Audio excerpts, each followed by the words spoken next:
Hi, I'm Andrea McCormick, and this is my 8th year as principal at Issaquah High School. I'm the mother of 2 boys, and the goals for today are twofold. 1, to get to know the admin team, and 2, to review the student handbook. Today we're going to talk about the top 4 not-so-great choices students make while on campus or at home. We'll talk about cheating, drugs and alcohol, peer conflict and fighting, and harassment. Although we are using Blabberize to make it entertaining, the message around the handbook and student safety is to be taken seriously. My name is Doug Wolf, and I'm a dad of 3 girls. I'm famously known for all of my dad jokes. For example, why do seagulls fly over the sea? Because if they flew over the bay, they'd be bagels. I work with students' last names LE through RO. I also supervise social studies and CTE. I'm in charge of facilities and also security on our campus. This year, I happen to be our COVID supervisor, so remember to mask up, wash hands, and stay 6 feet apart. Today, I'm also going to talk to you about types of cheating. Things like not citing your sources, copying things from online, copying a friend or a sibling's work and turning it in as your own, using unauthorized notes when you're not supposed to, or stealing a copy of a homework, a quiz, or a test and turning it in without studying for it. Just a reminder that the first offense, a lot of times teacher might give you no credit or a 0 on the assignment. They may actually let you redo it, but most of the time you will have to do an academic honesty tutorial. Second offense can result in a lot more harsher consequences, including a 0 on the assignment and possibly even a 1-day suspension. So again, please, be careful when you're doing work, make sure to cite your sources, and no cheating. Hi, my name is Erin Connolly. I'm a mom of 2. I recently just had a baby girl. This is my 3rd year as an assistant principal at Issaquah High School. I was also a teacher and the activities coordinator there at Issaquah High. I work with students last names F through LE. I also supervise ASB, language arts, and world language. I also happen to be in charge of e-news, field trips, and the dreaded attendance. Today, I would like to talk to you guys about drugs and alcohol.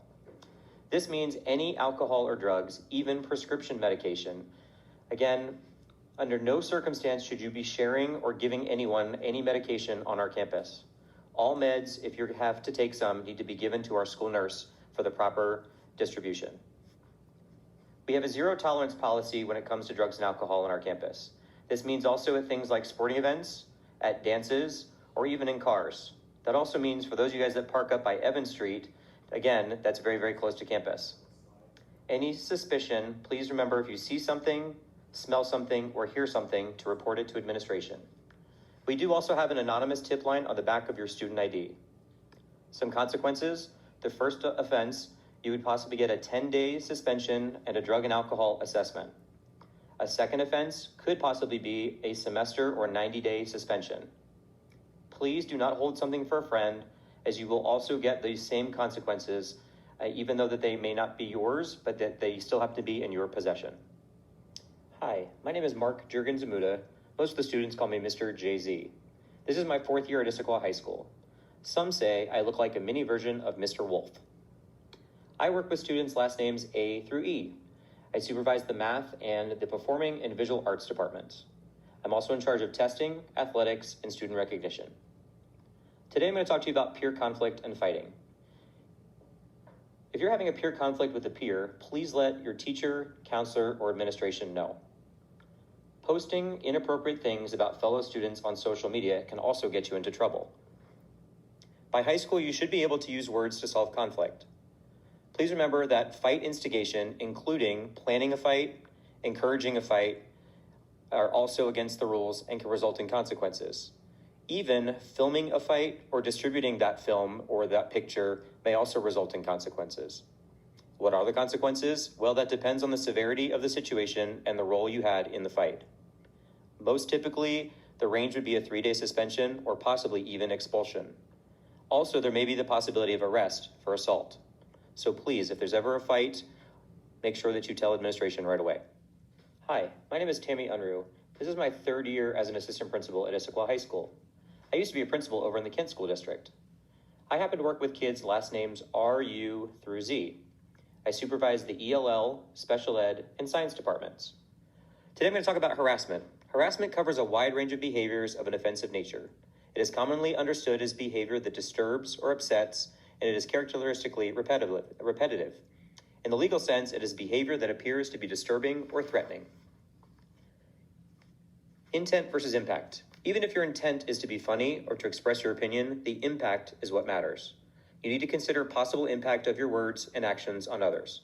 If it might offend, it might be harassment. Harassment includes hate speech. Hate speech is often given to protected classes. This includes things about someone's race, ethnicity, disability, sexual orientation, gender identity, religion, or national origin. Please remember, just be kind to others. Hi, my name is Nikki Jansen. This is my first year as Dean of Students. I also coach girls soccer and was a social studies teacher at IHS for many years. I happen to be in charge of AP testing and traffic court. Just want to go over a few more behaviors. If you ride a school bus, there are cameras and microphones on buses. There are consequences for misbehavior, including assigned seats or losing bus privileges. Sporting events. Fan behavior at sporting events is also a privilege. If you get to go, you're one of the lucky few, and you get to go to Kinko events, again, this can also be taken away. Remember to wear masks, stay 6 feet apart, and cheer for us. Lunch in the commons. Make sure to clean up in the lunchroom area. We call it the commons. Make sure to pick up your trash and throw it away or recycle. One last thing is that you represent Issaquah High School, so be kind to others, Eagles. Your actions reflect on all of us. Hi, my name is Neil Lasher. I'm in charge of security and safety. I supervise parking lots, school cameras on campus, and I can even help get you a new student ID if you lose yours. Today I want to talk about vaping. Vaping and e-cigarettes and paraphernalia are not allowed on our campus. This includes having them in your pockets, backpacks, purses, and cars, even up there on Evans Street. The school district installed vape detectors in bathrooms around the school. There are consequences for vaping on campus, even for just possessing vape or e-cig devices. Please do not bring this stuff to our school. Again, stay safe and have a great rest of your school year.